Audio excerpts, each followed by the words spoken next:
Mithras was a god of Persian origin from the Middle East. The worship of Mithras appealed to soldiers in the Roman Empire, and many of the temples of Mithras, which are called Mithraea, have been found near Roman military positions throughout the empire.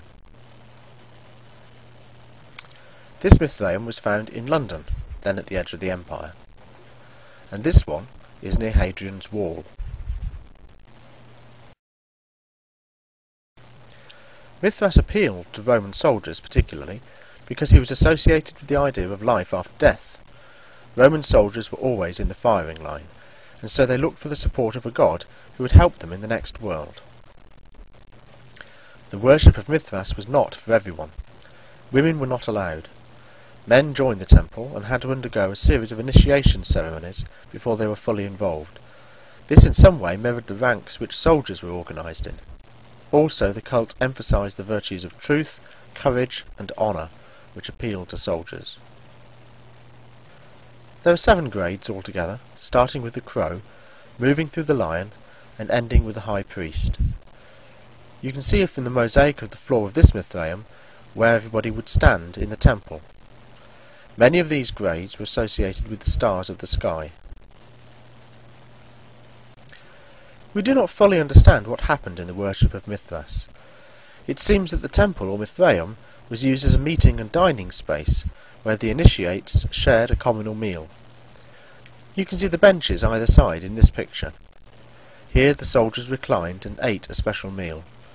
The temple could only hold between 30 and 40 men. The worship of Mithras was very appealing, as it made its worshippers feel part of a small community of people who would help each other in times of need. Some images of Mithras show him emerging from a rock or cosmic egg, surrounded by the signs of the zodiac. One myth recounts how Mithras rose from the dead, out of the cave where he had been buried. Modern archaeologists think that the rock from which he is rising represents the top of the cave where he was buried. The Mithraeum is shaped like a low, long cave. Sometimes the Mithraeum is actually situated below ground, maybe under a house. In other cases, the Mithraeum, though located above ground, was made to look like a cave, and the building was usually windowless. This added to the air of mystery and exclusivity. In the ceiling of the cave, various openings let in a little light. These represented the important stars of the heavens above. They also referred to the important connection between Mithras and astrology. At the end of the Mithraeum, as its centrepiece, is the altar. It is aligned with the dining benches, so that it looks like the god is sharing the communal meal. The image on the altar is nearly always the same. It shows Mithras killing a bull. The killing of the bull has nearly always got the same features. In the centre is Mithras. He kneels on the back of the bull and plunges his dagger into the neck of the bull. Mithras's Persian origins are shown by his floppy Phrygian cap, his Persian trousers, and his cloak, which sometimes has the stars and constellations upon it. Mithras is usually accompanied by a crow or raven. This was the messenger sent by the sun god to tell Mithras to kill the bull.